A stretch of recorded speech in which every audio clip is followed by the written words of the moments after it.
Apa yang lu pelajari dari bandarmologi yang lu terapin boleh di-share gak gitu? Maksudnya kan lu belajar cara ngikutin jejaknya bandar. Nah, itu yang pengen kita tanya sih buat teman-teman yang nonton hari ini. Oke. Ya. Broker summary ya, atau bandarmologi. Sebenarnya basicnya kita lihat ini bandar lagi mau mainin saham apa. Oke. Karena gue berkaca dari kesalahan gue yang dulu, ada beberapa saham yang gue lihat laporan keuangan bagus, under value, per PBV-nya sangat-sangat murah, gak gerak-gerak. Justru makin murah lagi, makin turun lagi. Jadi dari situ gue sadar, saham sebagus apapun, selama belum ada momentum untuk dimainkan, percuma. Cuman ngabisin opportunity cost dan time cost kita. Barulah gue belajar bandarmologi. Jadi, karena kan market Indonesia sebenarnya masih kecil secara pasar modal. Ya. Jadi untuk menggerakkan itu, orang-orang tertentu tuh bisa gerakin. Entah itu asing, institusi asing, entah itu institusi lokal, entah itu big player, itu bisa gerakin beberapa saham. Jadi dari situ gue belajar gimana caranya gue nyari jejaknya. Ini mereka lagi beli apa? Ya. Karena logikanya kalau orang udah punya duit 100M, 1T, apakah mereka mau rugi lagi? Ya. Gua rasa nggak mau. Apalagi anggap masuk 1T, rugi 10% tuh udah 100 miliar loh. Ya. Apakah mereka mau rugi? Apakah mereka akan tambah duit lagi buat hajar saham itu biar naik lagi, biar Oke. mereka nggak rugi? Oke. Jadi dari situ gue sadar, gue sebagai retail remah-remah ini, daripada gue sok-sokan nyari-nyari sendiri ya, mending gue nebeng aja mereka. Nah, apa yang dilihat pembelian mereka? Mereka beli saham apa? Siapa yang beli saham apa? Belinya seberapa banyak? Belinya di harga berapa? Dari situ kita bisa lihat, kira-kira ini saham kenapa?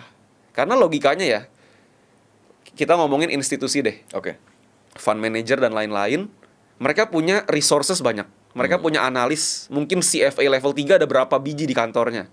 Mereka punya mungkin Bloomberg Terminal. Mereka punya segala network yang bisa kasih mereka info dari manapun. Kalau mereka berani masuk, kita ngomongin 50M, 100M, 200M, apakah itu out of nowhere mereka beli? Kan nggak mungkin. Logikanya, ini smart money nih, institusi yang memegang uang customernya mungkin triliunan. Ya. Apakah mereka setolol itu untuk asal beli? Kan enggak. Jadi kita ikutin aja. Oke. Mereka beli apa, kita ikut beli. Kayak gitu. Kita anggap aja hari ini itu kita benar-benar nol soal bandarmologi. Oke. Benar-benar dari nol. Oke. Gak tahu apa-apa.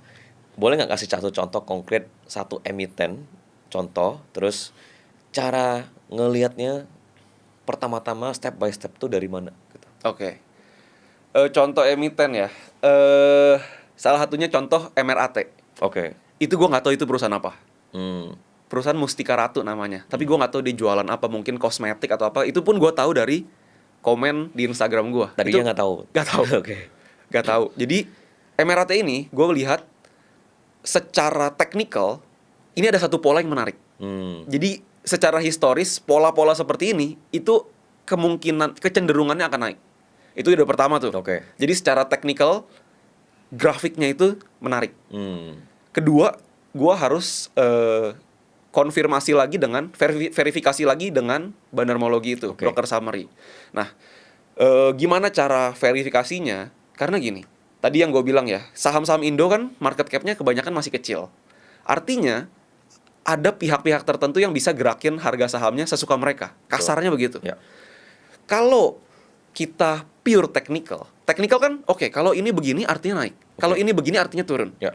Kalau saham ini market cap-nya cukup kecil untuk dimainkan, artinya kalau si bandarnya mau gambar chartnya seakan-akan membuat ini mau naik, bisa dong. Bisa. Dilukis kasarnya. Dilukis, tapi setelah orang-orang pada masuk, ternyata diturunin. Itu kan bisa dan banyak terjadi di saham Indonesia. Gimana caranya? Kita verifikasi dengan bandarmologi itu, dengan broker summary. Kita cek dari chart ini terbentuk polanya, let's say dari April sampai Juni misalkan. April sampai Juni ada pola seperti ini, kita cek broker summary-nya. Waktu ini digambar, ini si bandarnya itu akumulasi atau distribusi. Oke, apa yang kita... Sorry, 2 pertanyaan dulu. MRAT itu waktu itu market cap-nya berapa? 1. Kedua, apa yang pertama kali dilihat dari si broker summary itu? Oke. Jujur gue lupa market cap-nya berapa, Oke. tapi gue yakin itu pasti di bawah 10T menurut gua. Oke. Saya lupa, gua harus cek. Tapi Apa-apa. kalau nggak di bawah 10T, di bawah 50T, udah nggak akan di atas 50T. Oke. Itu yang pertama. Tadi apa kedua? Kedua, apa yang pertama kali dilihat dari si broker summary itu? Oke. Ya.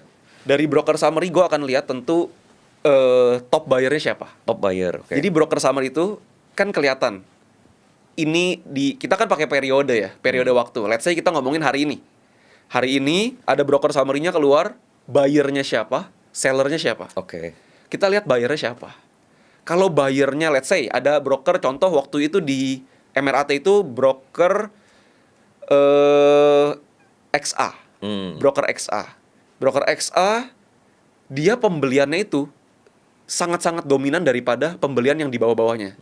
Jadi kan kalau saham kita nggak mungkin hanya satu broker yang beli dong. Ya. Ada banyak. Let's say ada XA, ada AK, BK, ada RF, ada XL, XC dan lain-lain. Tapi si yang paling atas ini dominan. Oke. Dominannya maksudnya gimana?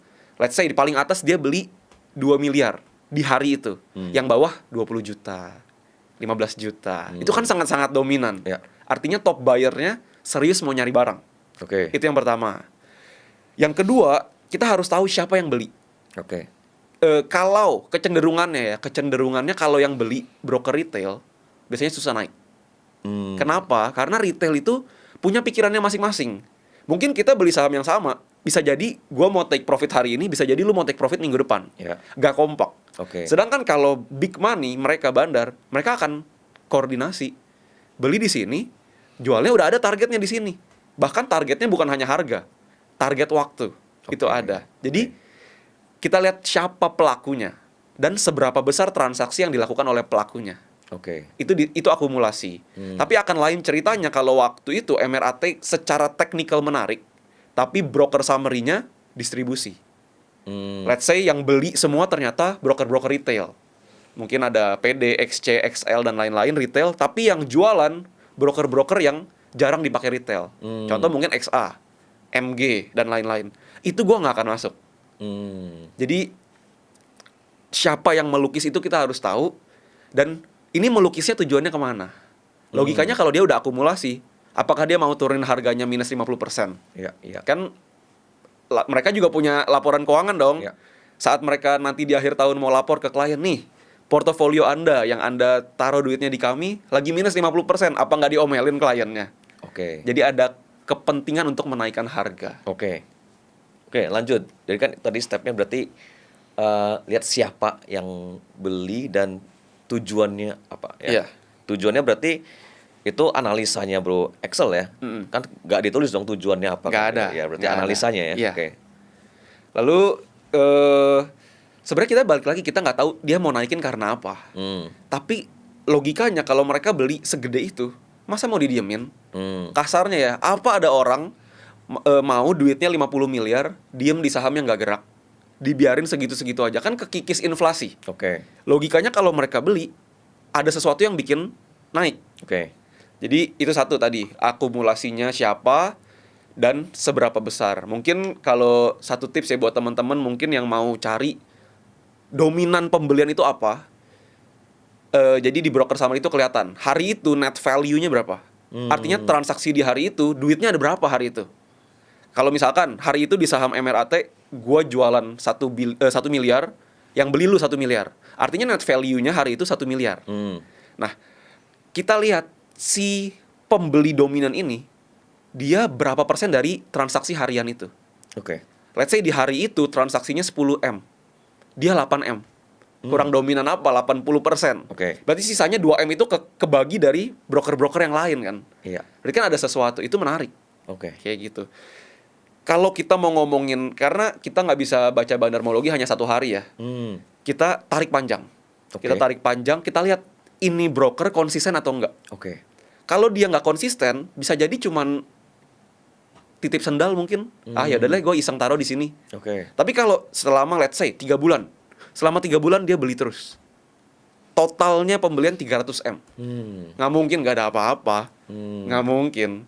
Oke. Jadi sebenarnya simple. Oke. Sebenarnya simple. Terus kapan lu nebengnya tuh kapan? Nah, ini kalau kita ngomongin broker summary doang, teori yang bisa kita pakai kapan masuknya, sebisa mungkin harga dekat average bandar.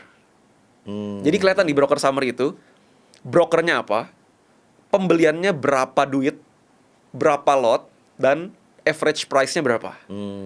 Kalau secara broker summary kita cuman bisa dari situ. Jadi let's say selama 3 bulan saham ini diakumulasi, setelah harga naik turun, average bandarnya 1.300. Oke. Ya udah kita beli sekitar 1.300. Kalau Oke. dikasih 1.200, beli. Kalau ternyata nggak dikasih turun, belinya di bawah 1.400. Oh, Jangan oke. terlalu jauh. Tapi tetap di atas average sedikit. Kalau nggak dikasih izin turun. Oke. Tapi kalau dikasih izin turun ya kita beli di bawah dong. Anggapannya kita punya head start daripada bandarnya. Betul. Kayak gitu. Itu kalau secara broker summary. Oke.